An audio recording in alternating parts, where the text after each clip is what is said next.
In today's video, I'm going to walk you through a strategy that will likely be gone soon as the Social Security Trust Fund struggles with solvency. But before we get into that, I'm going to show you the break-even points of taking Social Security early versus later. Welcome back to Mark's Financial Playbook. I'm Mark Basil. As a refresher from previous videos, if you delay taking benefits from 62 to 66, you get a 6% annual increase. And for every year you delay from 66 to 70, you get an 8% annual increase.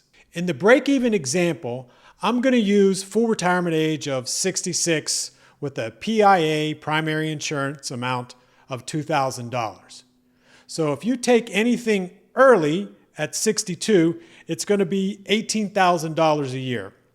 If you take it at 66, $2,000 a month, it's going to be $24,000 a year. And if you take anything at 70, it's going to be $32,000 a year. So what happens if you go to age 70?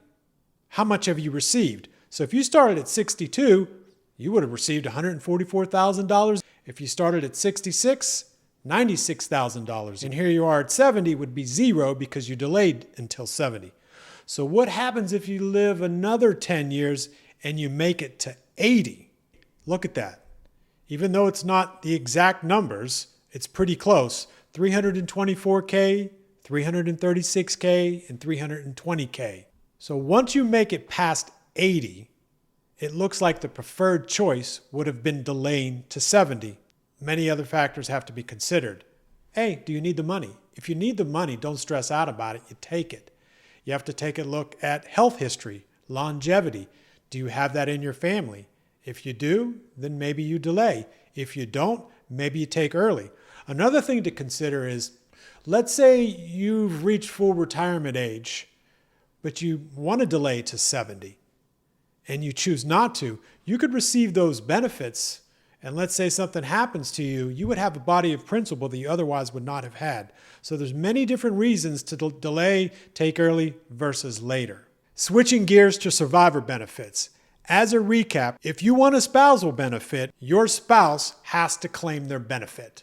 And if you want an ex-spousal benefit, your ex does not have to be claiming their benefits, but the marriage had to last at least 10 years and you needed to be divorced for 2. Unless your ex is claiming their benefit, then the 2 years does not apply. Survivor benefits, you get 100% of your spouse's benefit upon their passing. And if you have an ex and you get married after the age of 60 and they also pass, you actually have the choice. You can receive your benefit as early as age 60 if a spouse passes. You can receive it at age 50 if you were disabled.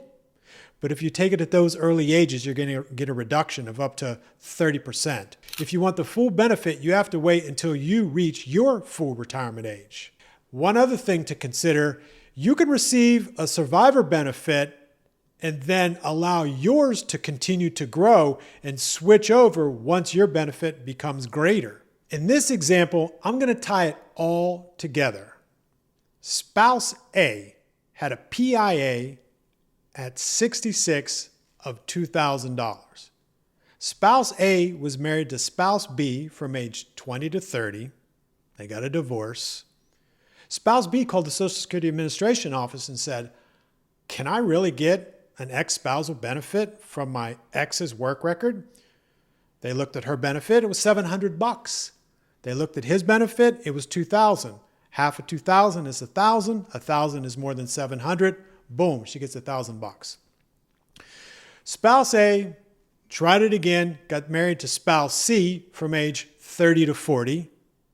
And you guessed it, it didn't work out. Spouse C called the Social Security Administration office and said, "Is it really true that I can get half of my ex's benefit?" They looked at her benefit and she was entitled to $800. Half of $2,000 is $1,000. $1,000 is greater than $800. Boom, here's $1,000 for you. Spouse A gave it the college try and got married to spouse D from age 50 to 60. And yes, you guessed it, it didn't work out. Spouse D, I guess, heard from spouse C, maybe they know each other, that you could get an ex-spousal benefit based upon spouse A's work record. It's called Social Security Administration Office. They looked at her work record. She was entitled to $900 based upon her work. Half of him is $1,000. $1,000 is greater than $900. Boom, here's $1,000 for you. So right now, spouse B, C, and D are getting $1,000 each off of spouse A's work record.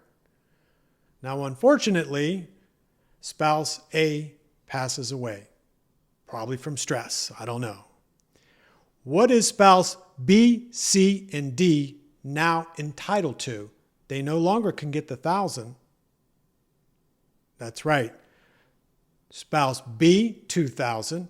Spouse C, $2,000. And spouse D, $2,000.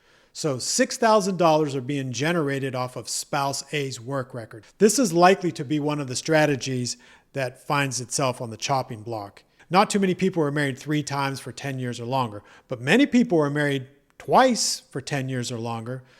So if this affects you, or if you know anybody this may affect, please feel free to reach out. We're here to help. Remember, education is at the core of who we are and what we do. We want to educate our clients. As we've always said, there'll be free PDFs in the links in the description. So once again, thanks for watching, and I'll see you in the next one.